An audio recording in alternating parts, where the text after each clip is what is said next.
and the growth in terms of technology that just boosted the adoption rate so quickly, that is making a lot of parents reluctant to what previous education was. And some of them have actually just not been okay with leaving their kids at a school that they are realizing, because they are at home, how the school works. So some of them have even decided to take them out, to homeschool them. And then we arrive at a moment. So what happens when the pandemic is over? What's going to happen with those kids who have been homeschooled? Parents are realizing the crucial job of teachers as well. And they also have their own working lives. So what's going to happen with them? We need an awareness to make sure that the next transition, they're going to make those kids go back to school. But what kind of school? Are they going to put them back into the traditional school, or are they going to enable this opportunity? Because that's the way I'm seeing this pandemic, enable this opportunity to actually leverage the ability of other forms of learning, and not necessarily sticking to the old traditional, because they have been sitting here for over 50 years, and that's what makes that school so prestigious. And what if the prestige actually comes from something else around innovation and ways of making these kids way more engaged in their learning process? And you said self-directed learning. Absolutely, yes. But now, in that awareness process, it's not only the kids, but also the parents now realizing that they need that. And I think that's the leap we're missing from those Oriental cultures, maybe, where it's much more of a norm, rather than in our side of the world, I would say, where things are still picking up and at a very slow pace. But I'm positive and hoping that we can get to implementing that and understanding the why behind that shift. Yeah, another thing that I think is really important. So pre-pandemic, one of the things that I observed we work with big brands, Google, Amazon, Facebook. We've worked with all the big brands and really, really small companies as well. And so absolutely pre-pandemic, I would say that all of these companies are desperate for talent. And I'm not sure that they can wait for the school system to catch up. So we saw here in the UK with the launch of the apprentice levy that tech companies saw that as an opportunity to create their own programs. So that was the first step.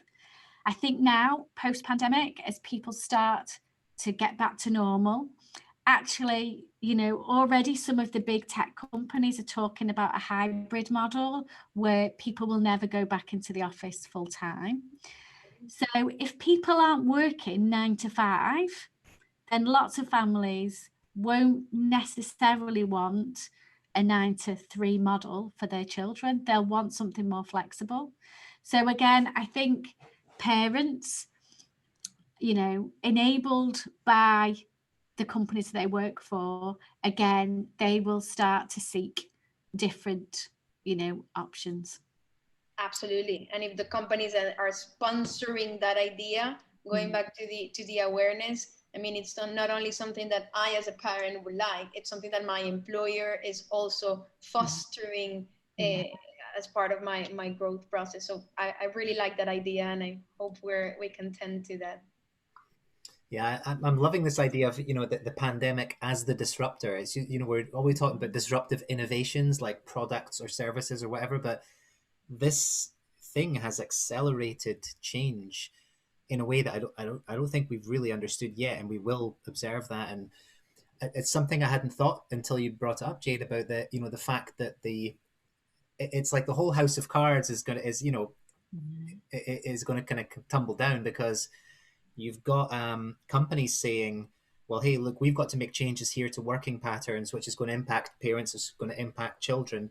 But also companies saying, we don't really need you to go through traditional education systems. We really want you to know this, this, and this. And actually, if we've got to take that in-house, we'll do that. Let's set up Google University or whatever. Let's do our certifications. And the old kind of reason for education to go through that kind of standardized model was really for employers, all because employers need to be sure of levels, that an A means an A across the country and all that kind of stuff. And now employers are saying, not really, actually. And parents are saying, you know what, we're okay with a change as well. And, I mean, I think we're just going to see is that everything's just converging on change. The next couple of years are going to be really exciting. And I wanted to ask you about, in terms of looking towards the future, because the other thing that's associated with STEAM is not just the whole transversal project-based learning, it's not just the future skills, but it's also diversity as well. And that's something I'm sure that you get asked about a lot, or that I've seen you mention on your website and things like that. So in terms of the practical implementation, so bringing STEAM School in as a product into schools, and aware that there is a diversity issue in these fields at present, how do you go about broadening access and encouraging lots of different people to get involved in something that might not traditionally have seemed like the path that was for them? How do you go about that? So we work really, really hard on one, engaging with the commercial sector, whether they're big brands or small companies, but also we really, really believe in telling powerful stories. Whoever is on our show, what has been their journey to get to where they are today. And we do really want to show children a diverse range of voices, really, backgrounds, ethnicities, genders. We're absolutely committed to that. And I think also as well, it's the subtleties as well that we show children, in that, people come on our show and quite a lot of them are used to, they might be the spokesperson for their company, they might be used to doing lots of public speaking and they're great at it. But equally, we have guests who, aren't a traditional public, speaker, who are perhaps quieter, and those shows feel really, really different. But they're a very good balance, because what we want to show is to that, that student who's sitting at the back of the classroom, who's the real introvert, who's really shy, that actually this could be you. You could be the data scientist for a really cool robotics company, and you don't have to be all singing, all dancing, and ready to go on stage at any moment in time. So for us, showing that diversity of different types of people, backgrounds, personalities, everything, I think is really, really important. And it is something that we have to work at to make sure we've got that balance. I think companies are really open to showcasing different people. And I think, like no other, people from the science and technology industry are really, really, really supportive of putting a diverse range of people on a platform. Yeah, like the NASA and the recent NASA televised broadcast. I mean, that was exceptional, wasn't it? It was the most diverse representation I've seen from NASA in all of the times they've been televising, and it was great to see. Yeah, it's so exciting. And I think in particular, I mean, it's International Women's Day today.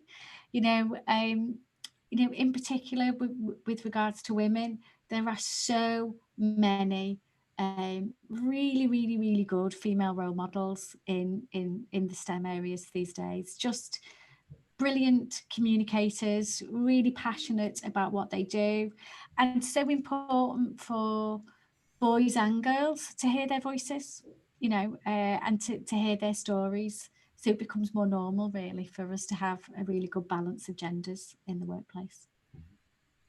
That sounds just great, and a very positive message for this recording on International Women's Day. So thank you so much, Jade. I think that's very important to also make it available. I mean, for me personally, I can share, we're talking about sharing stories. I remember when I was a little girl, for me, math and anything that was related to science and things like that was just almost unreachable.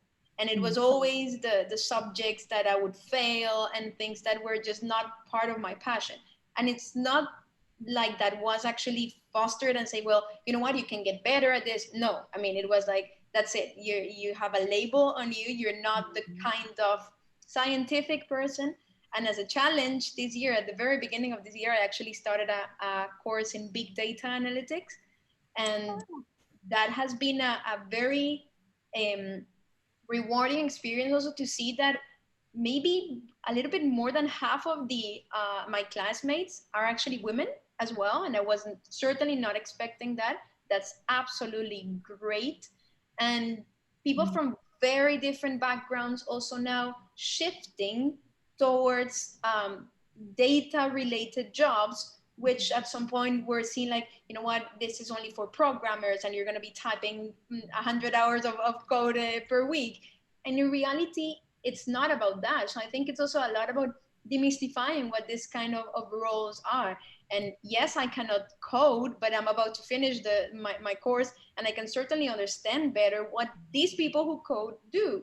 And that changes a lot the perception, right? So I think it's really, really great if we can do that for and I would not say only for young girls. I would say also young boys. You were saying it very well. It doesn't mean that because you're a boy, you're a natural for this. Not at all. And yet, that's part of some of the cliches that are still stigmatized in some of the societies. So I think it's really, really important to get those conversations going and to make sure that these kids, whether are boys, girls, whether their ethnicity is whatever it is, they can do it. And if you believe it, if you try it, and again, you said you might fail, that's absolutely fine, but at least you learned something. And you might not like it, fine, at least you tried it, right? So I think it's really, really great to hear that you are pushing this towards this path, because I truly believe this is where everyone should be aligning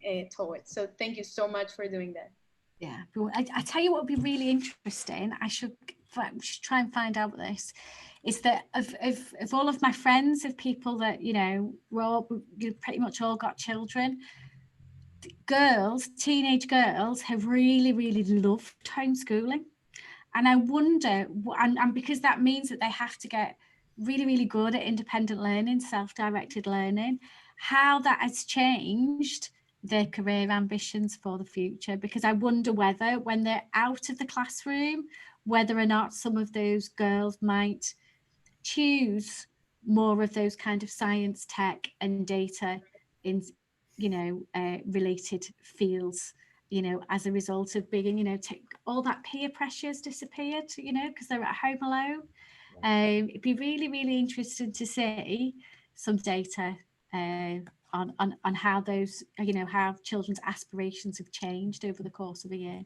Yeah, and I think there's just to finalize on that topic, there's also something very interesting that is changing, which is how these kids are being raised, right? They are not even natives now. It's beyond that. And I remember seeing an interview not long ago where some kids were saying that I would rather have an iPad than a dog. And that kind of and it was actually done in the UK. And hearing that kind of reaction, for me it was like it was mind-blowing, right? What happens with the emotional side. I mean, I recall my childhood, a dog was like, oh wow, but now it's an iPad. And that makes the reality is that makes technology like an extension of theirs. They don't even search on a dictionary. What's that? I mean, do they even know what that book is, right? They are doing everything on YouTube. They are everything is already so much embedded in technology that they would not know what to do without it. And I think that's also making it more accessible in some ways for them, because yes, there are turn-offs on that idea, but at the same time, it's not something that they are unfamiliar with, right? So I think that's really. I've got a 10-year-old who is completely opposite to me. He's very sporty, and because he spent, his toddler 5, 6, 7-year-old years doing coding camps with me in the summer. Like, he thinks coding and everything is really not cool, doesn't have anything to do with it. He wants to be on the rugby pitch or fighting people, doing karate, and that's pretty much it. But about 2 weeks ago, I kind of had a really silent, like, I've made it parent moment, when he said to me, in the space of 24 hours, so during the pandemic, he's really got into anime. And I said to him, oh, there's this new thing on Netflix, you can watch that. And he said, Mum, just because it's animated, it doesn't make it anime. And I was like, oh, proud of you for that, son. And then and then he said to me on the next day, because we're trying to watch an Australian show that we can't get anymore in this country. He said to me, Mum, I think we need to buy a VPN. And I thought, again, I've made it. There's 2 really geeky things he said in the space of 24 hours. I've done all right as a parent. There you go. Amazing. Love it. Oh, Jade, I don't have many more questions for you, because you've answered like most of the ideas, and it was amazing just to hear not just the passion, but just a lot of the ideas connected to this, because it's making me think a lot more about where things are headed, and particularly with the pandemic now, the next 6-12 months, I think, are going to be really interesting times to look at the impact coming out, and to look at, how things are going to shift. And it's great to know that something like STEAM School is in place, and that you've already got a track record of saying, hey, look, there's nothing to be afraid of. You can learn like this, and you can learn online, and you can learn with hybrid models, and you can get rid of subjects, and you can do project-based stuff, and you can have challenges that kids want to do at home. Even when they're not being told to do something, this is what they're into doing. And here's the evidence that it works. And that's going to be really, really important as people look around for what comes next, So it's good to know that, organizations like yours are out there. Well, thank you very much for giving me an opportunity to share what we do. Anytime, and I think you're doing fantastic things, and keep going that path, keep sharing the voice, sharing those stories, starting by your own personal one, and the many more that you have around people joining STEAM School. So thank you so much for being with us today, Jade. You are most welcome.